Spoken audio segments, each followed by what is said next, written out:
Vamos fazer a leitura. E sucedendo o dia em que os seus filhos e suas filhas comiam, bebiam vinho na casa de seu irmão primogênito, estando este ainda falando, veio o outro e disse: fogo de Deus caiu do céu e queimou as ovelhas e os moços, e os consumiu, e só eu escapei para trazer a morte. 17.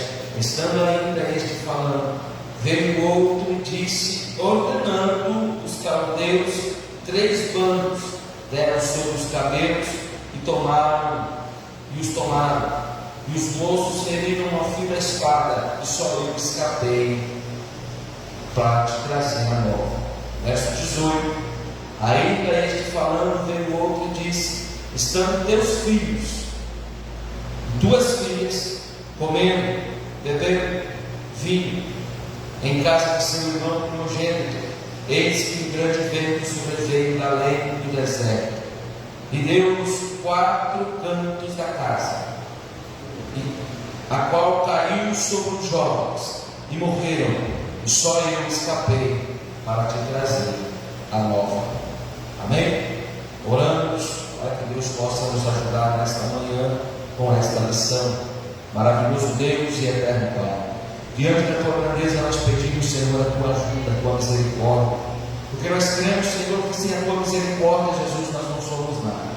E diante disso, ó Deus, eu peço a tua ajuda, que o Senhor venha nos socorrer, Pai, para que a tua igreja aprenda mais um pouco da tua palavra, e que nesta manhã nos ajude, Senhor, libertando-nos, curando-nos e nos dando mais uma oportunidade de estar na tua presença. Oramos também para aqueles que estão dispersos, Senhor, com as coisas de Deus.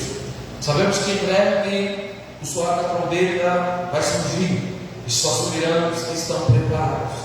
E nesta manhã, Jesus, aonde estiver um crente, ó Deus, triste, angustiado, querendo parar, visita, Senhor, dando a alegria do Espírito Santo para todos nós. É o que nós te pedimos e te agradecemos, em nome de Jesus. Amém. Glória a Deus. Amados irmãos, o tema de hoje é quando os pais sepultam os filhos. Eita!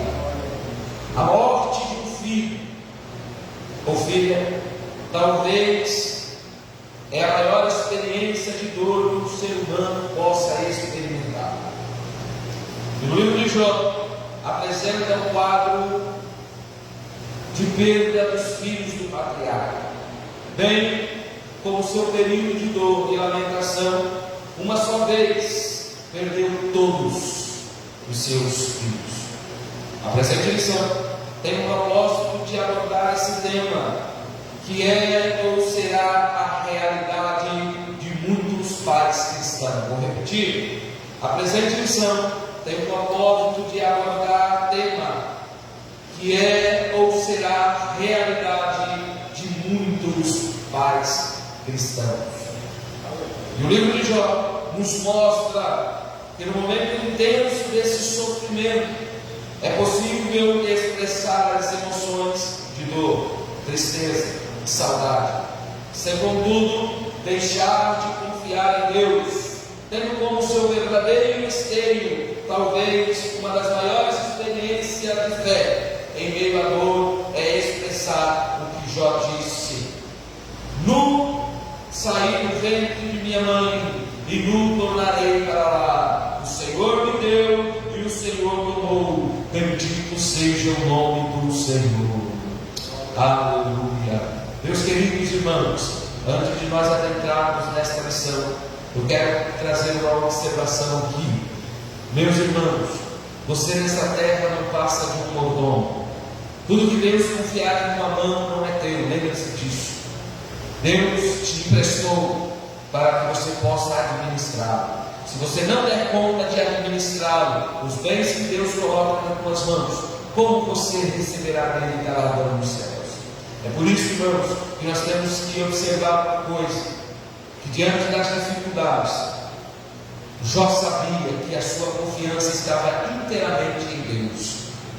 Um dos propósitos maiores para o crente da atualidade não é na vida material, não é na vida física, mas o propósito do crente atual é confiar em Deus, é esperar no Senhor e com paciência. Não importa o tamanho da luta, não importa o tamanho da dificuldade, se nós não depositarmos a nossa confiança em Deus, no dia que chegar, o dia mau, você vai sucumbir, ou seja, você vai padecer.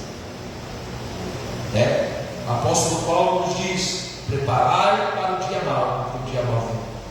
E o dia mau não quer saber se você tem dinheiro, o dia mau não quer saber se você tem saúde, o dia mau não quer saber se você está preparado espiritualmente ou não, mas o dia mau vai chegar.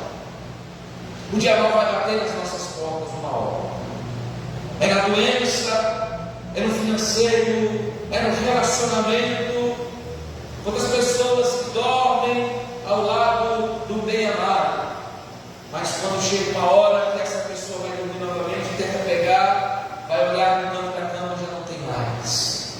Esse é o dia mau, o dia que você necessita de um abraço daquele que você ama e não tem. Esse é o dia mau. Mas como nós podemos nos preparar para esse grande dia? É agora, buscando a Deus, buscando a presença de Deus, estando nos cultos, adorando ao Senhor. Isso fortalece o espiritual, isso nos ajuda. Quer ver? Na introdução da revista, o patriarca Jó era um homem próspero, tinha uma família feliz. É suficiente, irmãos, ter dinheiro, uma família feliz? É suficiente isso ou tem mais alguma coisa que nós merecemos ter? Claro que mais alguma coisa. Mas tem gente que acha que só uma vida financeira boa e só uma família abençoada está tudo bem, está tudo bom. Então Jó tinha tudo isso e desfrutava de razoável segurança. Sua esposa era uma mulher dedicada à sua casa e tudo parecia dentro da normalidade, até que a tragédia familiar se abateu sobre a sua casa. Por isso, irmãos, que o Senhor Jesus vai nos dar uma aula acerca do edifício. É claro que o pedreiro, quando ele vai fazer a coluna, ele precisa de vários materiais. Ele precisa da pedra, ele precisa do ferro, ele precisa do cimento, para ter uma consistência naquela coluna. Então o crente, que é uma coluna, precisa desses fundamentos para edificar a sua coluna. Porém, o crente precisa da oração, o crente precisa da comunhão com Deus, o crente precisa estar em santidade com o Senhor Jesus. Ou seja, para que quando vir o vento, essa coluna não caia, não desaba.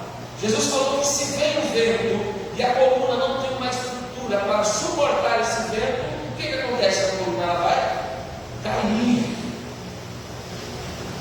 Então, meus irmãos, Jó era uma coluna. Nós vamos aprender acerca desse patriarca, vamos entender por que ele suportou a dor e ainda glorificou a Deus. Então nós vamos trazer uma lição de vida para todos nós nesta manhã. Palavra-chave: sepultar. Sepultar, ou seja, enterrar. Sepultar é dizer adeus. Nunca mais o veremos. Há várias maneiras de se expressar esse sepultar. Nunca mais vou pegar na mão. Nunca mais eu verei. É por isso que usamos a expressão: faça o que você tem que fazer enquanto está vivo. Porque depois que morre, não dá mais tempo, irmãos. Acabou. O morto não vai levantar para te dar um beijo. Então faça o que você tem que fazer agora. Faça o que você tem que fazer hoje. Ao sair daqui, ligue para alguém importante na sua vida e diga que ama. Porque o amanhã não nos pertence. Lidar com a morte é difícil, a compreensão, porém só há uma esperança, que é Cristo Jesus. Porque aquele que morre com Deus sabe para onde vai. E agora, quem não morre na presença de Deus? Então essa é a nossa dor, essa é a nossa angústia diante do falar e morrer. Porém, nesta lição estudaremos a respeito da morte dos filhos de Jó. Jó pregaram. Como família do patriarca passou por essa tragédia. Veremos que experiência de os pais sepultarem os filhos, talvez seja a experiência mais dolorosa da vida humana. E ao mesmo tempo, como podemos encontrar na Bíblia a palavra de Deus, consolo diante desse quadro. Aleluia. Vamos lá? A família de Jó. Vou ler aqui uma narrativa, vamos saber quem era Jó. Quem era Jó? O patriarca. Jó nasceu no norte da Arábia, na terra de Uz. As pesquisas dizem que ele viveu numa época anterior a Moisés, antes mesmo de Abraão, entre o século 25 e 28 a.C. Naquele tempo, a longevidade humana era maior que a atual, o que explica a sobrevida de 140 anos do patriarca. Mas especificamente ele nasceu depois do dilúvio e tornou-se um homem rico e próspero. O seu caráter santo foi testemunhado pelo próprio Deus, homem sincero, reto, justo, temente, e por isso se desviava do mal. O texto da palavra de Deus, abre sua Bíblia novamente no livro de Jó, capítulo 1, verso 5.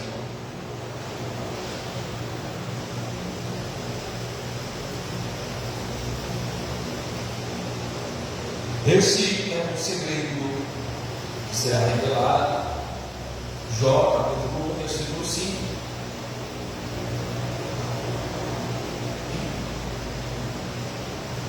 A palavra de Deus diz: sucedeu, pois, que tendo decorrido o turno de dias de seus banquetes, enviava Jó e o santificava, e se levantava de madrugada e oferecia holocausto, segundo o número de todos eles, porque dizia Jó: porventura pecaram os meus filhos, blasfemaram de Deus no seu coração. Assim Jó fazia continuamente.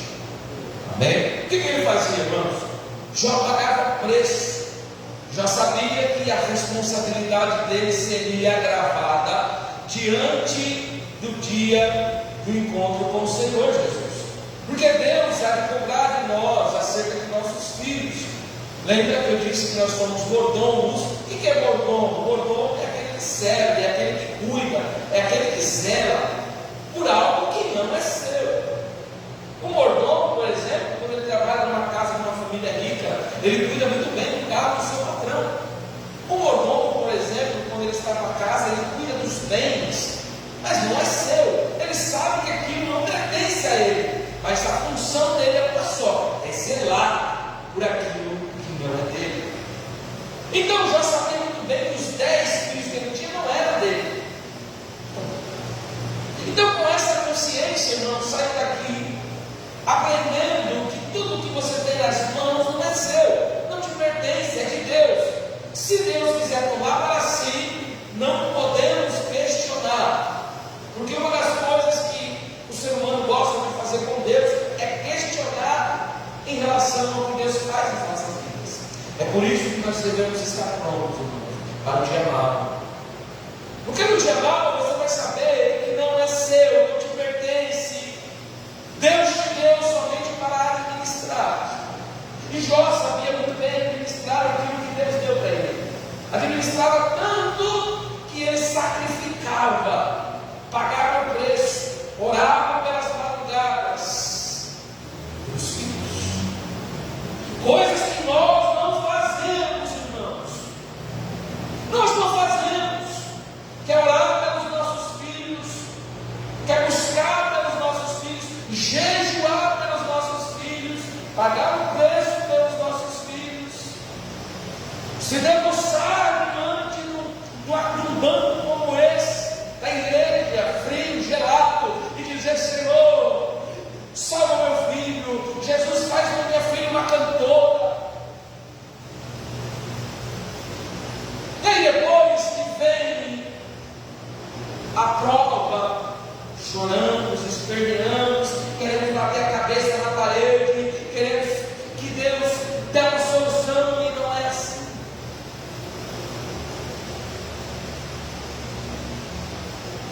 Jó era pai dedicado, fazia essas suas orações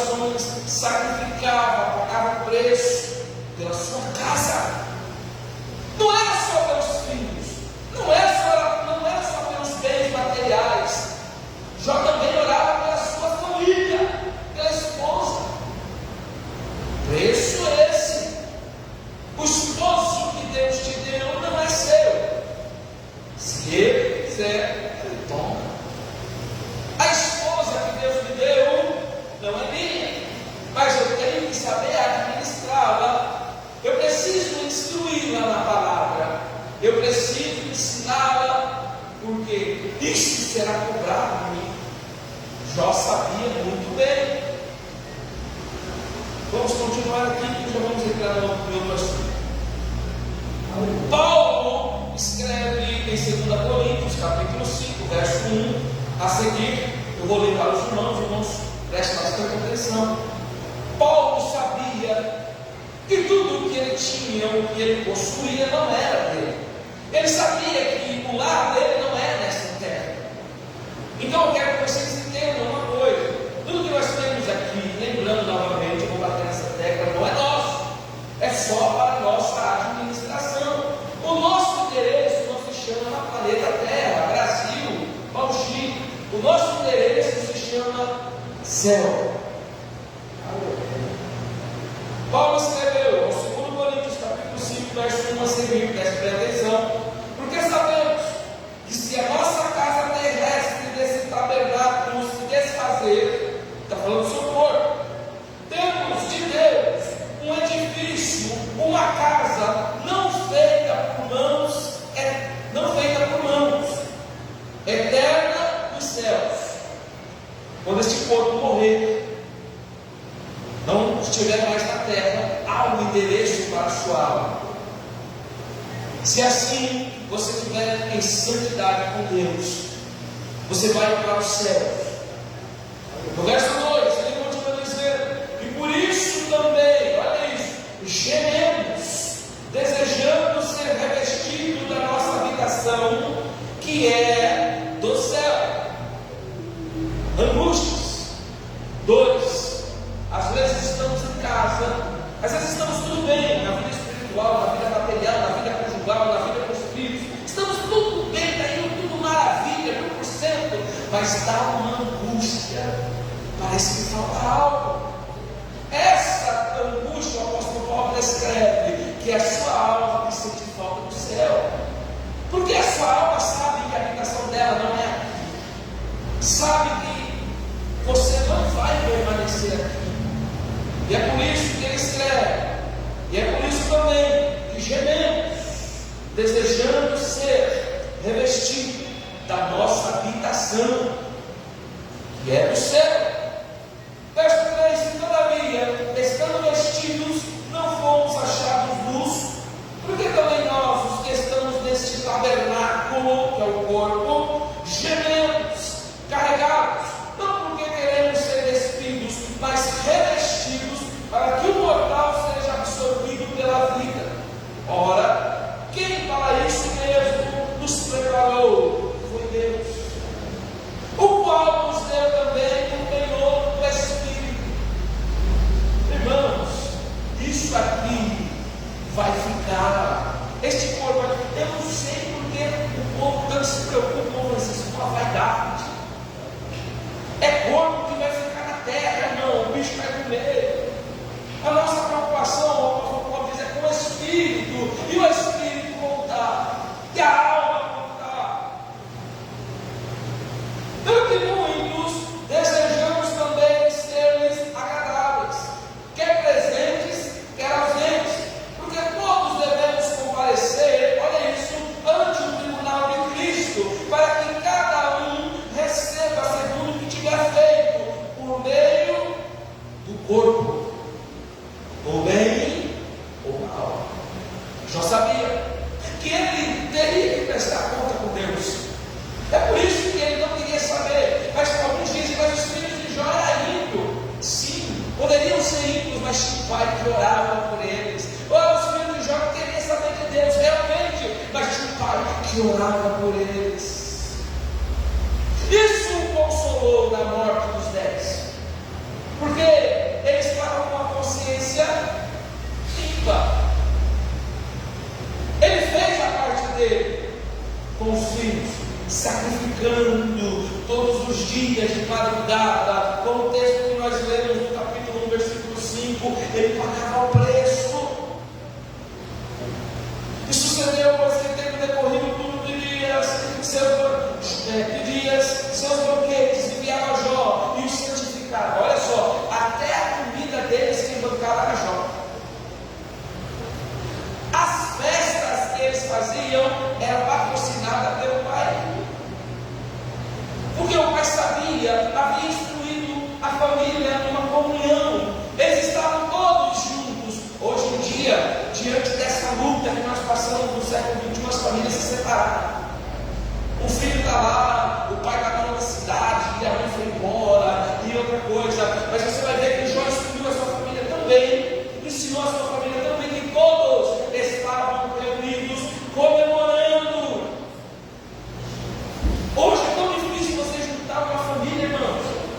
filhos, tia, mas Jó, ele sabia priorizar a família.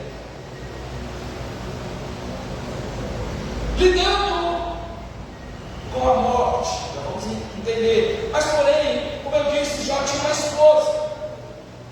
Na lição disso, tudo que sabe a respeito da esposa de Jó é que está registrado no capítulo 2 do livro. Ela ganhou a fama de uma mulher insana, ansiosa, por causa da perda. Todos os bens materiais e dos filhos que foram mortos por uma tragédia. Ainda Jó foi vítima de feridas purulentas das quais ele teve repugnância. Todavia, fazia o seu papel de esposo, não abandonando o patriarca. Indiscutivelmente, a esposa de Jó foi perdendo a paciência diante da aprovação do seu esposo. O seu desespero afetou sua fé, a ponto de levá-la a declarar para o seu marido: amaldiçoa a Deus e morre. Ela teve 10 filhos com Jó, e como não se deixou influenciar pela proposta desesperada de sua esposa, o patriarca suportou tudo até que Deus virasse a sua sorte e transformasse o mal em bênção. Aprendemos também uma lição com esta mulher. Ela falou: amaldiçoa Deus e morre, por um ato de desespero. Porque quando nós vemos alguém que amamos sofrer, a gente perde o controle. Eu não conseguiria ver minha esposa sofrer, porque eu ia se tomar as dores dela. Porém, Jó, você vê como Jó era tão sábio, que diante da fala, porque uma das coisas que mais mata, irmãos, é a língua. E aquela mulher ficou muito infeliz ao dizer para Jó amaldiçoar a Deus. Não que ela seja insana ou burra, não. Ela falou aquilo por ato de desespero. Ela viu que os 10 filhos haviam morrido. Que da noite para o dia ela ficou pobre. O seu marido agora está doente, dentro de um buraco. Ela falou: não vou pegar. Ela não olhou. É claro que a mulher é uma mais fraca, é sim. Ainda mais diante de uma proporção tão violenta que eles passaram. E ela falou: melhor você amaldiçoar esse Deus aí, morrer. Ela em Jó capítulo 2, verso 9. Aí Jó, com toda a sabedoria, ele vira para ela e fala: olha, como falas uma louca. Tu adorasses a Deus, tu tinha tudo. Irmãos, o maior índice de divórcio hoje é porque às vezes o marido não tem uma condição muito boa financeira, a mulher abandona ele. É um dos índices mais altos do divórcio, brigas por causa de bens materiais. Se o homem não tem sabedoria, e se a mulher não tiver uma sabedoria, a primeira coisa que ela faz é sair de casa, é abandonar. A mulher dele poderia ter abandonado, já falava: fica aí, moça. Rapaz. Então ela não foi insana. Ela ouviu Jó e ficou quieta. Não abriu mais a boca. Amém? Então, nós temos que ter sabedoria, filha do céu. Benjamin, fique quietinho, meu filho, por favor. E os filhos de Jó? Jó estava atento ao modo de viver de seus filhos. Estes tinham uma rotina social de banquetes, muitas comidas, olha lá, muita bebida. A Bíblia mostra que o pai apresentava sacrifício, como eu li agora há pouco, a Deus pelos seus filhos, e orava por eles todos os dias. Ou seja, havia o zelo do patriarca para com a família. Isso é muito bom. Eu creio que isso fez um amparo dele, amparou a Jó no momento de dor. Uma coisa é, irmão, você ter a consciência limpa. Eu fiz a minha parte. Quando veio o anúncio: olha, nós estávamos na casa bebendo, comemorando, veio vendo que os seus filhos estavam lá, morreram. Você vai ver que Jó não expressa nenhum tipo de reação. Não expressa nenhum tipo de reação. Porque Jó estava convicto de que ele havia cumprido a sua missão, de ter buscado pelos seus filhos, de ter adorado a Deus pelos filhos, de ter sacrificado a Deus pelos filhos. Não é fácil. Segundamente, nunca mais verei, nunca mais eu falarei, nunca mais eu vou poder conversar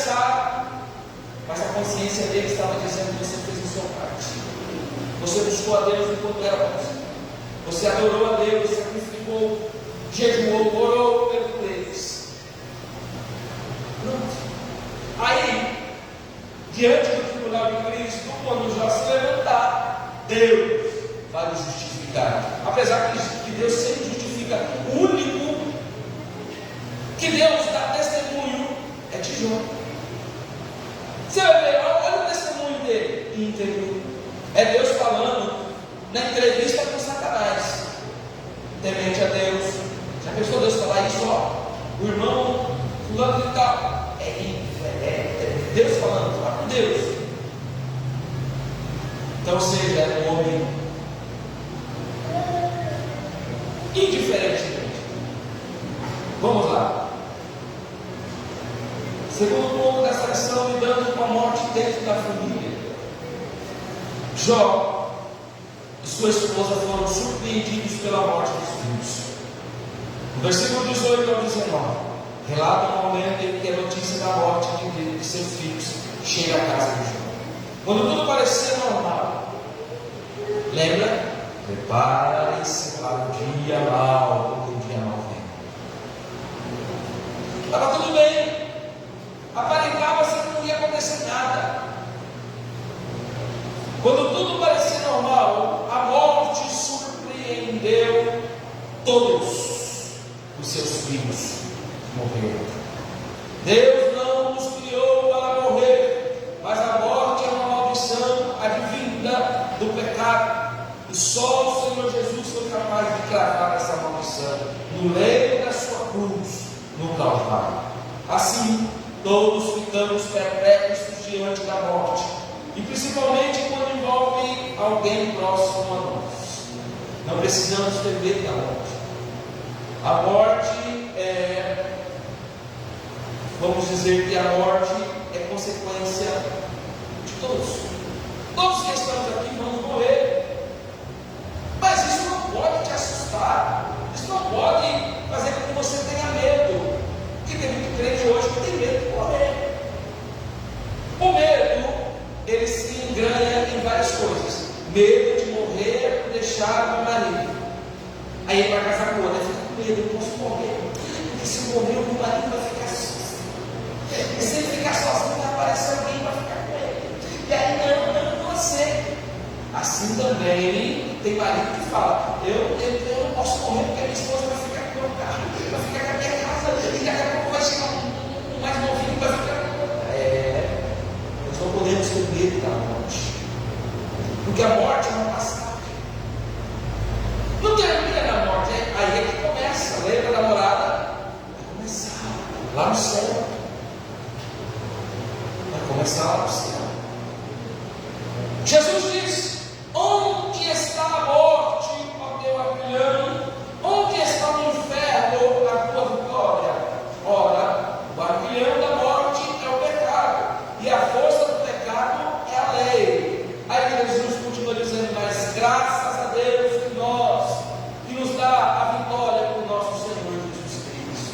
Então, ou seja, o morrer para nós crente é lucro. Morrer para nós é estar no céu, é o passo de abraçar a Jesus, de não sofrer mais, de não chorar mais. Então não tenha medo de morrer, não, irmãos. Se a morte chegar, esteja pronto para ela. Mas será que estamos prontos para morrer? Porque a morte é certa. Amém. Glória a Deus. A morte é certa. Salmo 90, lá na sua Bíblia. Salmo de número 90, versículo de número 3. Vamos ler a Bíblia Sagrada. Salmos 90.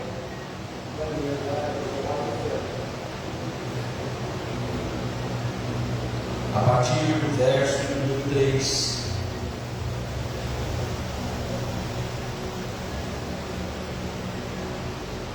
O salmista escreve: tu reduzes o homem à destruição e dizes: volvei filhos dos homens, porque 1000 anos são aos teus olhos como o dia de ontem que passou, e como a vigília da noite. Tu os levas como correntes de águas, são como um sono, são como a erva que cresce de madrugada. De madrugada cresce e floresce, à tarde corta-se e seca. Pois somos consumidos pela tua ira e pelo teu furor.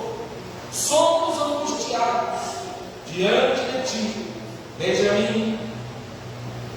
Diante de ti puseste as nossas iniquidades, os nossos pecados ocultos, à luz do teu rosto, pois todos os nossos dias vão passando a tua indignação. Acabam-se os nossos anos como um ponto ligeiro. A duração da nossa vida é de 70 anos. Se alguns pelas suas robustez chegam a 80 anos, o melhor deles é canseira em fato, pois passa rapidamente, e nós voamos. Quem conhece o poder da tua ira e a tua cólera, segundo o temor que te é devido? Ensina-nos a contar os nossos dias de tal maneira que alcancemos um coração sábio. Volta-te para nós, Senhor. Até quando? Aplicar-te para com os teus servos. Sacia-nos de madrugada com a tua benignidade, para que nós regozijemos e nos alegramos todos os nossos dias. Alegra-nos pelos dias em que nos afligiste, pelos anos em que vimos o mal. Apareça a tua obra aos teus servos e a tua glória sobre os teus filhos. Seja sobre nós a graça do Senhor, nosso Deus, e confirma sobre nós a obra das nossas mãos. Sim, confirma a obra das nossas mãos. O salmista está dizendo que a nossa vida é rápida, passa ligeiro. Mas ele nos dá aqui que nós temos que colocar a nossa confiança inteiramente em Deus. 70 anos está bom demais. Passou dos 80, ele diz, é canseira, fadiga. Olha para uma pessoa de 80 anos, você vai ver que ela está cansada. Até para ela se expressar, às vezes, demora. Mas já tem umas que estão rústicas, né? Mas essa daí tem que ser alimentada diferente. Hoje em dia, um jovem vai chegar nessa idade de hoje, só se for um milagre de Deus, né? Então, irmãos, voltando para a nossa lição, rapidamente, a vida é breve. E Jó sabia que ele precisava sim colocar na disposição de Deus, buscando ao Senhor pela família, pela esposa, pelos filhos. De sobremaneira que ele parecia que ele já aguardava o dia mau. Ele já estava pronto. Ele já estava com prontidão para receber o não de Deus. Você está pronto para receber o não de Deus? Oh, aleluia! Não vai viver, não vai ter, não vai fazer. Sabe por quê? Você está tão acostumado com Deus fazendo milagre. Ai, Deus tem que fazer, Deus... E o não dele? Né, irmão? Evangelista, Deus também dá não para nós, não vai e acabou. E não adianta fazer bico, não adianta fazer beijo, não adianta falar não mais para a igreja, porque ele vem e pega no seu pé. Então você tem que estar preparado. Tudo que já passou foi pela permissão de Deus. Nada do que já passou foi de Satanás, não. Nem tudo que você vai viver na sua vida foi porque o diabo não quis. O diabo não, mas você precisa dizer, será que o diabo vai querer casar? Divórcio. Aí você vai entrevistar o homem e ele fala, pastor, o diabo entrou na minha vida, ó, levou minha mulher embora. Aí você acha que o diabo vai casar com a mulher dele? Aí a mulher, pastor, o diabo passou na minha vida e levou meu marido embora. O diabo vai casar com teu marido. Tudo, irmãos, escuta só, tudo é pela permissão de Deus. É claro, tudo que fizemos diante de Deus, pecando, tem a consequência. Agora, se nós não pecarmos, um dia Pedro virou para Jesus e falou, Jesus, o que fizeram esses aí? Os pais deles pecaram, o que foi? Aí Jesus virou e falou assim, não, nenhum deles pecou, nem o pai nem a mãe, mas só para a glorificação do meu nome. Então tudo que acontecer na sua vida, irmão, é para a glória de Deus. Aleluia, é isso que nós temos que entender.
Deus fala, então vai lá, toma tudo que ele tem.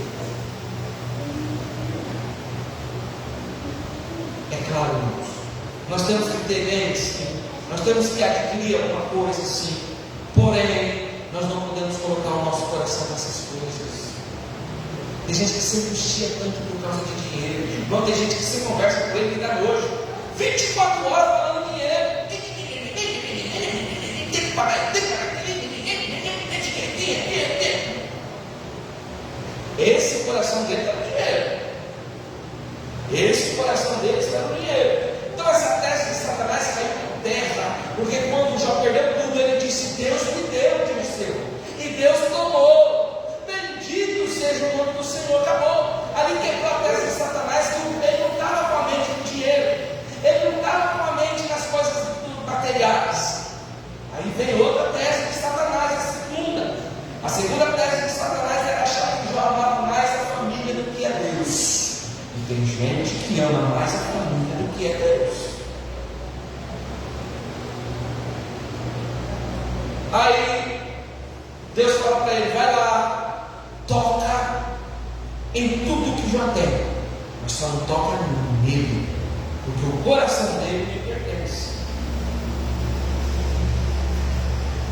Jó perdeu a sua família numa pancada só. 10 filhos morreram. Mas Jó não tinha apenas bens, tinha também, sobretudo, 10 filhos. Ou seja, a maior riqueza de Jó não era as suas propriedades e nem seu rebanho, mas a sua família. Jó não era apenas o homem mais rico do mundo, mas também o homem mais piedoso da terra. O próprio Deus destaca as virtudes singulares desse patriarca. Não havia ninguém na terra semelhante a ele. Homem íntegro, reto, homem temente a Deus, que se desviava do mal, piedoso. Esse dom raro, difícil de achar, o dom da piedade. Eu estudando agora de manhã sobre a piedade, eu não consigo encontrar ninguém com esse dom. Generosidade, piedade. Alguém que quer ajudar o outro, aprenda isso. É porque está na intenção de outra coisa. A não ser que a pessoa tenha um dom de piedade, que é isso muito raro. Alguém que nos ajuda, às vezes, faz por interesse. Vou ajudar ele, porque depois eu vou precisar. Eu vou socorrer ele, porque também, na hora que eu precisar, Jó não tinha isso. Ele ajudava porque ele gostava de ajudar. Ele atendia os seres humanos, os velhos, os idosos, as crianças, porque ele gostava de ajudar, sem ter retribuição em troca. A piedade de Jó era notória. A sua devoção a Deus era conhecida de todos. Ou seja, dava bom testemunho. Seus sólidos valores morais poderiam ser vistos em como lidava com as pessoas à sua volta. Jó livrava aos pobres que clamavam, os órfãos que não tinham o que socorresse. Está lá em Jó 29 e 12. Jó ajudava as viúvas em suas aflições, sem interesse de nada. Ele ajudava, trazia-lhe júbilo na hora do luto. Ou seja, quando morria o esposo da viúva, Jó estava lá para aconselhar. Jó estava no banco das praças ensinando os anciões. Ele era tão respeitado que os velhinhos ficaram quietos ouvindo. E diante dos judeus isso era um milagre, porque Jó, por ser novo, ele tinha que ouvir os anciãos para depois falar. Mas ele era tão diferenciado que as pessoas ouviram ele, ficavam atentas no que ele queria dizer. Ele era conversado. Aleluia. Jó era pai dos necessitados. Até as causas dos desamparados ele examinava. Jó era conselheiro, um mundo admirado. Ouvia atentamente. E os que ouviam ele ficavam esperando em silêncio os seus conselhos.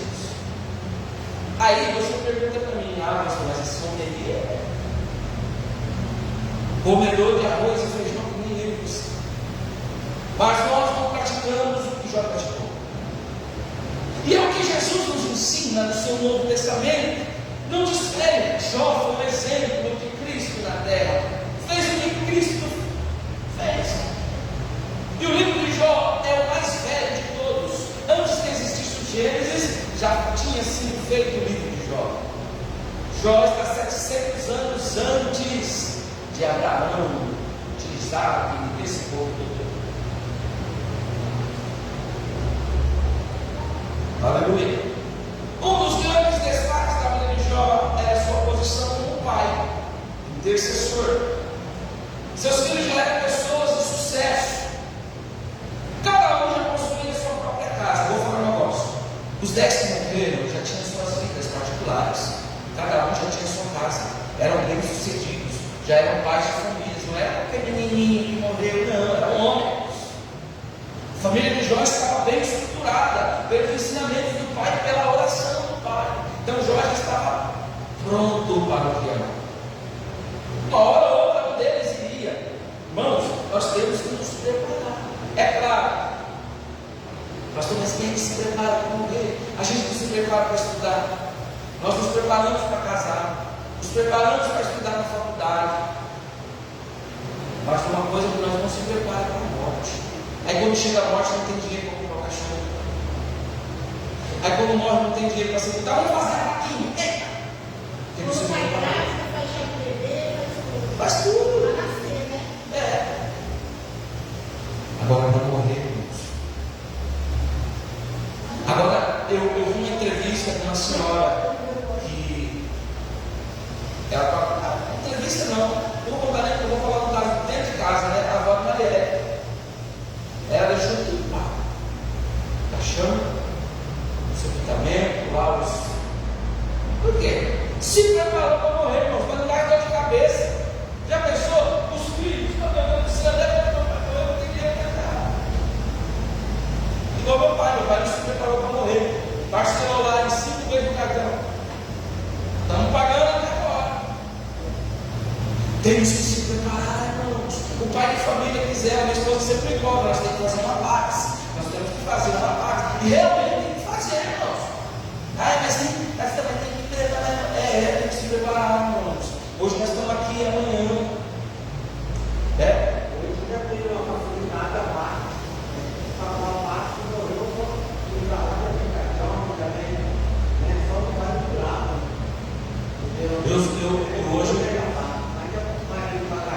Hoje eu sou missionário. Hoje eu não tenho nenhum crédito com o governo, nada, eu sou missionário. Diante dessa preocupação, eu fiz um seguro de vida. Tem que fazer, irmão. Tem que fazer. Se Deus me levar, como é que eu vou deixar minha viúva? Como é que eu vou deixar minha esposa? Eu não tenho esse pensamento assim, eu vou morrer, minha esposa vai ficar em casa, ninguém aqui vai ficar logo, ninguém fica, irmão. Ninguém fica. Mas essa é uma coisa que eu não quero deixar ela desamparada. Então, assim, o meu pensamento é para o futuro. Eu ia vender minha casa, eu falei, não vou vender, porque se de repente acontece alguma coisa, está amparada. Irmãos, o homem tem que pensar assim, a mulher também. Fazer lá sua bola de neve. Você não sabe o que vai acontecer. Mas Jó, ele sabia. Então a confiança de Jó estava totalmente em Deus. Um dos grandes destaques foi que Jó foi o pai intercessor novamente. Seus filhos já eram pessoas de sucesso. Cada um já possuía sua própria casa. Não bastante serem muitos, abastados e ricos. Eram ricos, irmãos. Conservavam estreita amizade. Eram unidos, celebravam juntos. Essa unidade familiar não é posturada sem esforço. Jó era um grande arquiteto dela. Jó era um arquiteto da família. Todo domingo tinha churrasco entre eles, os 10. Já pensou que legal? Hoje, irmãos, Satanás. Por isso que o alvo do nosso aniversário é destruir as famílias. Uma coisa que Satanás deve engolir cedo é quando vê um pai e um filho juntos, ali comendo, se apaziguando, dando glória a Deus. Satanás ele fica de longe. O que provoca a ira do inimigo no seu aniversário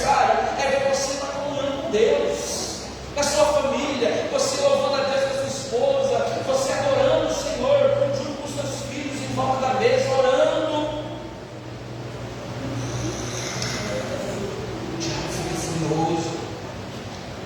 Não tem pressa para atacar. Agora, o que aconteceu com Jó não foi o diabo, foi Deus que permitiu. Então vai ter dificuldade nas nossas vidas que vai ser permissão de Deus. Por que isso, Senhor? O silêncio de Deus é dolorido. Só nós que estamos na dependência dele, quando Deus se cala. Faz tempo que Deus não fala com a gente. O silêncio.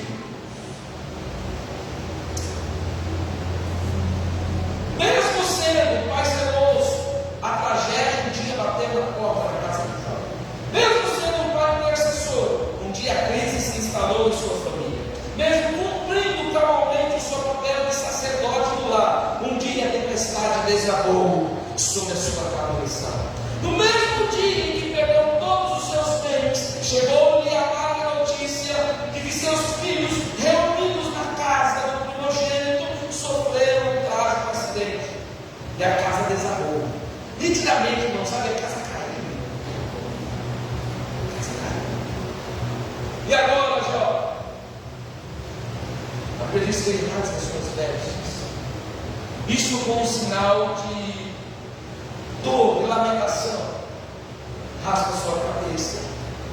Davi passou pelo mesmo processo, mas o que Davi passou foi consequência do seu pecado. Após ele coabitar com Betseba, e após ele mandar matar o seu esposo, como nós aprendemos na outra lição, você vê que um puxa a outra. Davi, após adulterar com aquela mulher e matar o seu esposo, a Bíblia diz que ela engravida de uma criança. Davi assume a mulher e a criança e traz para o palácio. Mas Deus não permite, escuta só, não foi o diabo que matou a criança, foi Deus que não permitiu, por causa da consequência do pecado de Davi. E a Bíblia diz que quando a mulher sofre as primeiras dores da perda daquela criança, Davi se lança no chão, rasga a cabeça, coloca a roupa de cinza, de saco, e clama a Deus para Deus não matar a criança. Mas querer de Deus nas nossas vidas, irmãos, é maior do que a nossa vontade. É claro, o menino tinha culpa do pecado do pai e da mãe, claro que não, mas Deus permitiu, não vai ter um menino. E a Bíblia diz que ele ficou lá 3 dias, sem comer e sem beber, até que chegou o profeta Natan. Olha, levantar aí, o que foi? Morreu, já foi, morreu. E a Bíblia diz que rapidamente ele se coloca de pé, tira aquela roupa e se veste de rei de novo. Por quê? Davi sabia que era consequência do seu pecado. A única coisa que ele faz está lá no Salmo 51, que ele fala: Senhor, jamais retira de mim o teu Espírito, pedindo socorro de Deus, porque ele sabia que era a permissão de Deus e que a mão de Deus, que apesar do pecado, foi grande. Foi adultério e homicídio. O menino vingou, mas ele se levanta daquele chão, e o profeta Natan vai de dele e fala: olha, por causa do seu pecado, toda a sua família, olha isso, olha a diferença de Davi para Jó, toda a sua família será amaldiçoada.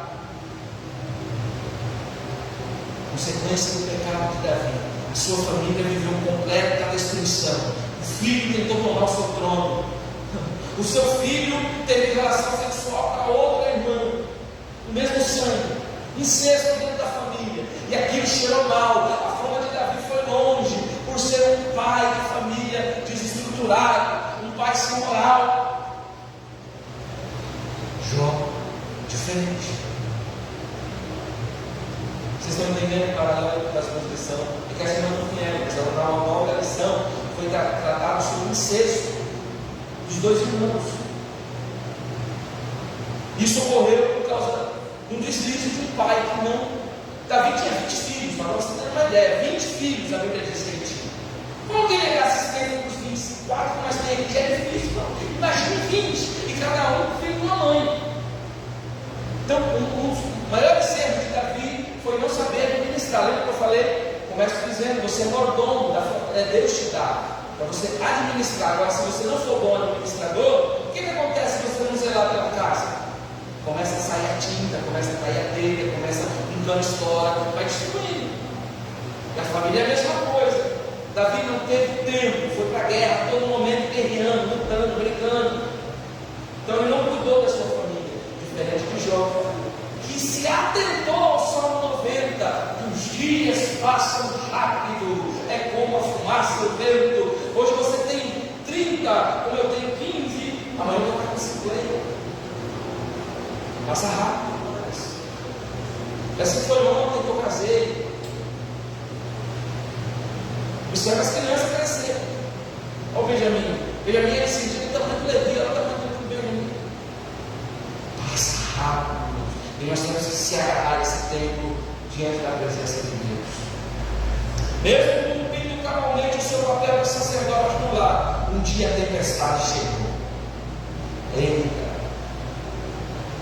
E chegou e desabou sobre a sua cabeça. No mesmo dia em que perdeu tudo ou todos os seus bens, chegou-lhe a amarga notícia que seus filhos reunidos morreram ou sofreram violência. Casa né? Teus filhos e tuas filhas estavam comendo e bebendo vinho. Olha lá, na casa do irmão, joga por 1, 18, 19. Veio forte vento do deserto. Olha de onde veio o vento? Do deserto. Dá até para fazer uma mensagem aqui. Vento do deserto, luta, prova. Já acabaram de entrar numa luta, numa prova. Atingiu os 4 cantos. Olha só, esse vento não bateu só na frente, bateu nos 4 cantos. Bum! Aí Deus deu um ventinho para você já quer desviar. O vento na casa de Jó foi nos 4 cantos, foi para destruir tudo, irmão. Bum! Deixa eu pregar meu seu sistema. Bum! Acabou. E aí? Você vai questionar Deus?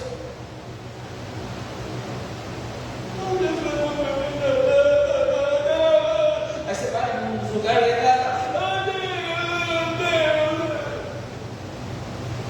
o que não segurou, não ensinou. Aí você vai no velório do crente, que a pessoa sabe que aquele morreu por Cristo Jesus. Sereno. Você não vê grito. Você vê louvor. Eu estava assistindo o velório agora do pastor presidente do campo aqui no interior do Brasil. Você não vê ninguém. Então, é o povo louvando a Deus, adorando a Deus. Um homem desbravador, fez várias igrejas, dirigiu várias congregações, pastor presidente. Sereno. Agora, se fosse um homem, aí estava lá, 3 mulheres no caixão. Meu marido, meu Deus. Temente a Deus. Vamos lá, vou concluir aqui. Nós vamos ouvir o testemunho da irmã nesta manhã. Não culpe Deus.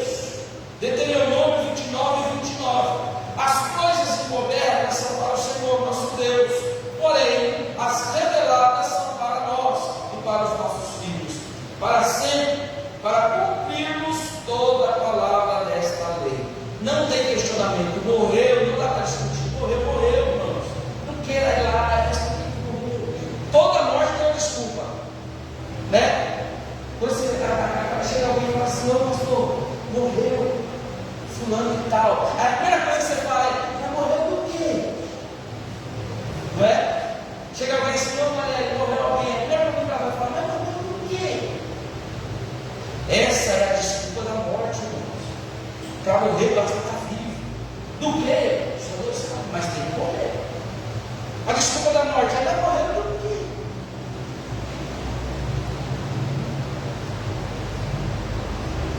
Não culpe a Deus. O choro ainda é o melhor remédio para o povo. Porque quem chora para Deus tem resposta. Lamentações diz 1,16. É por isso que eu choro. As lágrimas inundam os meus olhos. Ninguém está por perto para consolar-me. Não há ninguém que restaure o meu espírito. Meus filhos estão desamparados porque o inimigo prevaleceu. Isso aqui é Jeremias chorando na beira do muro que foi derrubado e a sua nação Jeremias era um patriota. Quando ele viu que a cidade foi destruída, o primeiro ato que ele fez foi consolar em Deus.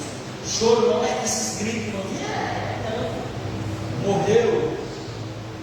Choro é por dentro, de saudade, tristeza de não ver mais. É esse choro aqui, um choro de lamentação.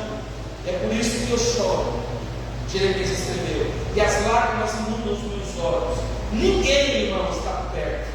Ou seja, você pode estar rodeado de muita gente, mas a sua dor é a sua que você vai levar. A dor da saudade, a dor da tristeza. Ninguém está por perto para me consolar. Não há ninguém. João 20:11. Maria, porém, ficou à entrada do sepulcro, chorando. Mãe de Jesus. Ela não estava dentro do sepulcro, mas ela estava lá fora chorando. Estava gritando? Não. Estava chorando. Porque Jesus, antes dele morrer, ele anunciou. Foi o que eu preguei ontem na Santa Ceia. Salmo 56:8. Registra tu mesmo o meu lamento, recolhe as minhas lágrimas em teu óbvio. Acaso não estão anotadas em teu livro? Olha isso. Até as suas lágrimas estão no livro da vida. Tal dia você chorou. Tal dia. Não é um choro. Não estamos falando de choro de remorso aqui, irmãos. Choro de arrependimento. Estamos falando de choro de consolo. Há várias maneiras. Já preguei aqui sobre choro. Há várias maneiras de choro. Há choro de fingir. Não tem os artistas que choram. Aí está assistindo a novela lá, o cara está. E chora, irmão, você falta, parece que é de verdade. Aqui é um choro de fingimento. Choro choro de arrependimento. Ah, arrependo porque eu não fiz isso bem, eu estava vivo. Choro de lamentação, que é aquele choro que quando você entra lá no seu quarto, aí você olha, você não vê mais com você, só vê as roupas lá. Choro porque o falecido não está mais para falar com você. Esse é o choro que Deus acalenta, né? Bem-aventurados são os que choram, porque eles serão consolados. Mateus capítulo 5, Sermão da Montanha. Salmo 42 diz: minhas lágrimas têm sido o meu alimento, de dia e de noite. Pois me perguntam o tempo todo: onde está o seu Deus?